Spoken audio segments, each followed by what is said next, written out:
Hello students, welcome back to the English class. Today we are continuing with the chapter The Gift of Chapels by Vasanta Surya. Now we had done in the previous video up till where Ravi is explaining to Mridu about the kitten's descendants.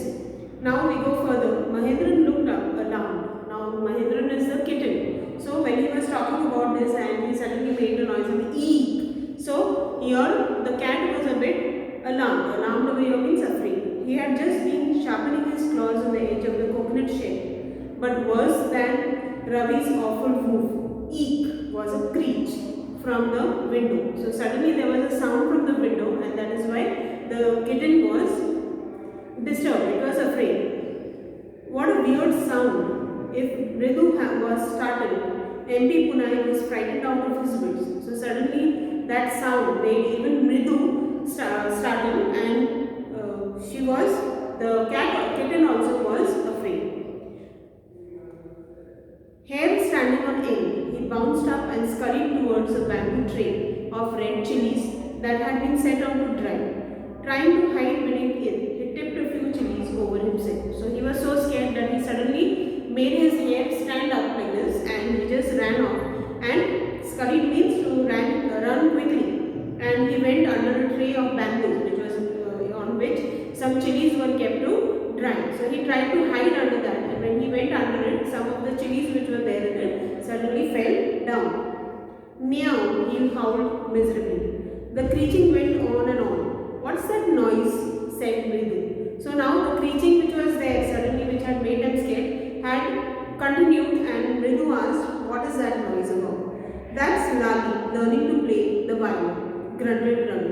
Ravi made a sound in his throat. Grunted meaning a low sound in the throat, and he said that is Lali who is learning how to play the violin. She'll never learn a thing. Mridu crept up to the window.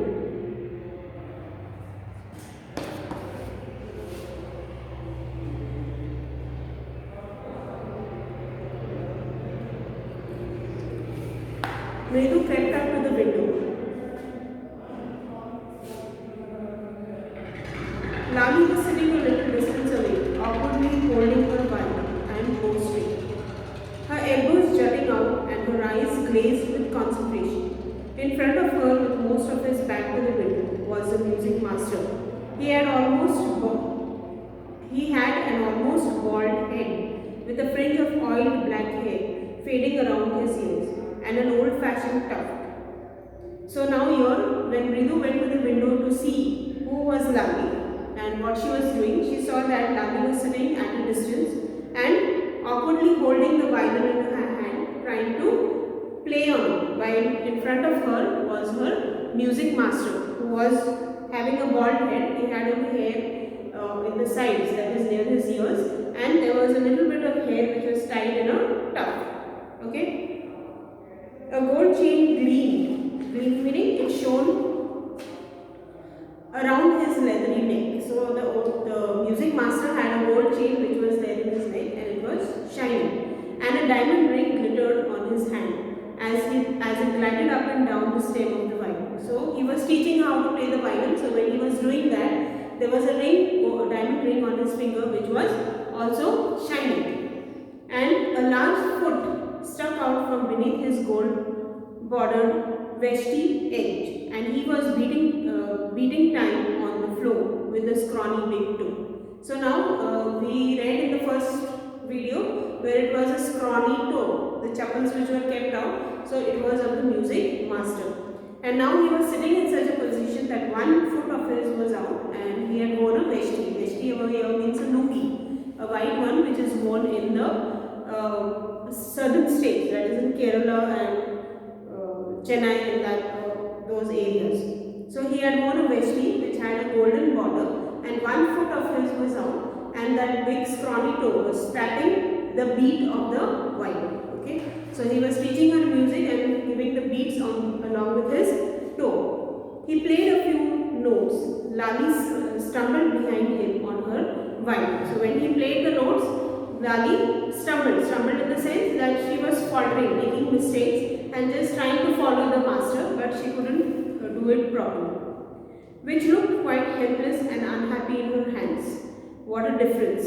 The music master's notes seemed to float up and settle perfectly into the visible tracks of the melody. The melody over here means the tune. So the music master was a professional. So when he played the violin, the music was very perfect. But when Lali tried to play, it was not matching to what the music master was teaching her.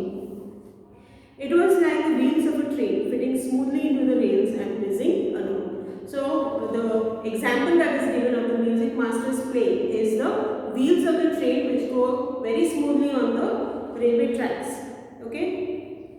Mridu stared at that huge hand moving effortlessly up the violin stem, making lovely music. Squawk! There was Lali derailing again. So again when Lali tried to play, there was that sound of squawk, and it seemed like as if the train which was moving very smoothly had derailed, that is, it had fallen off. Ravi, sent that beggar away, cried his mother from the back veranda, where she was chatting with Tami. He has been coming here every day for the past week, and it's time he finds another house to beg from, Pati explained to Tami. Now here,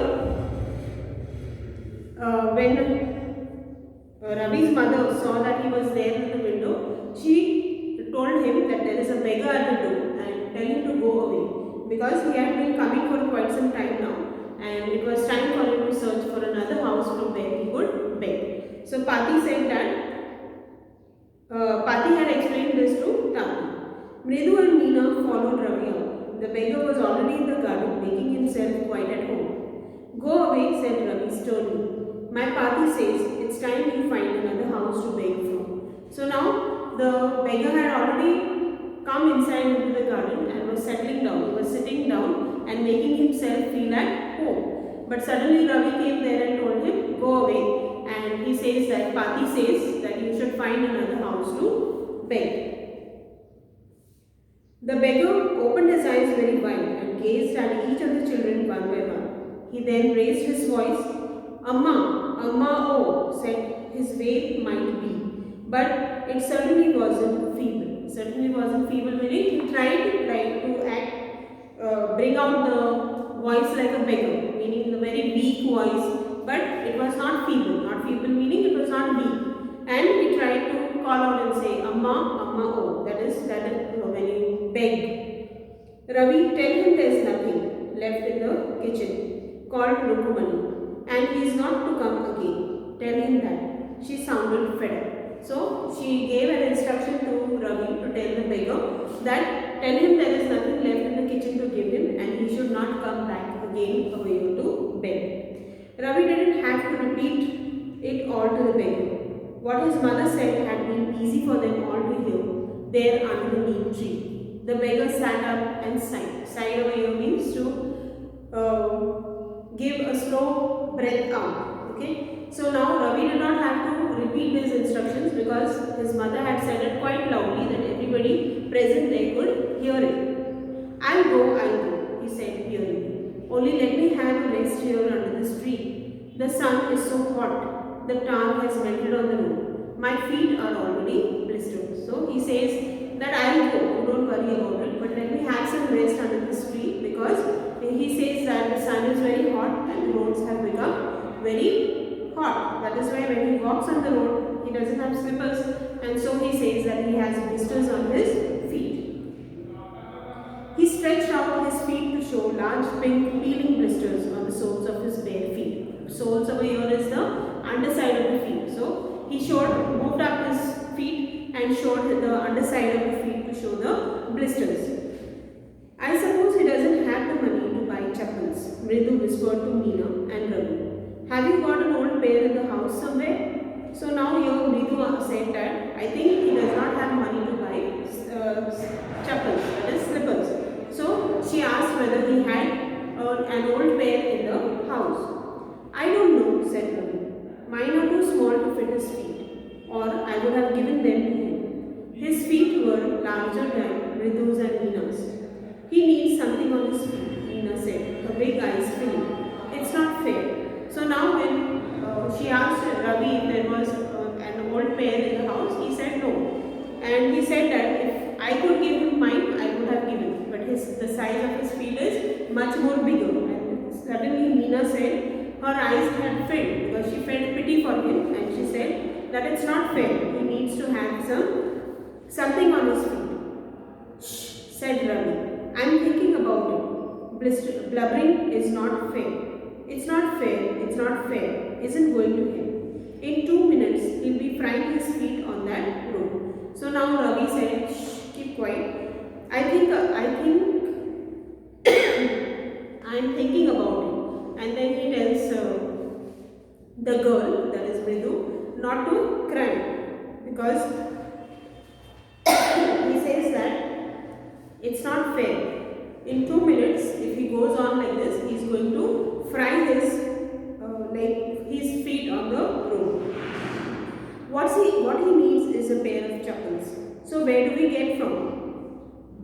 Come, let's search the house. He pushed Mridu and Meena into the house. So he said, come, let us search for a pair of slippers.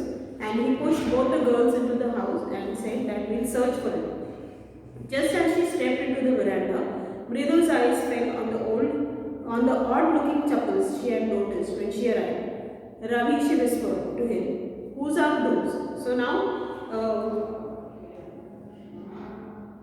when they came into the veranda, she saw that there was a pair of slippers in the veranda, and they were. She had noticed when she arrived. So when she came, she said she is going to remove her slippers, and she had kept it there with another pair. So now she is asking whose slippers those are. Ravi turned and glanced at the shabby-looking but sturdy old slippers. He beamed and nodded. These are just the right size, he said, picking them up. Mridu and Meena followed him nervously back into the garden. Now Ravi turned and looked at those dirty-looking slippers. Shabby meaning dirty, but they were quite strong and they were old. So he beamed and nodded. Beamed meaning he smiled and then nodded and said that these are just the right size for the beggar's feet. And he picked them up. Picking them up, Mridu and Meena followed him back into the garden. So I will stop till here. We will do the next part in the next video.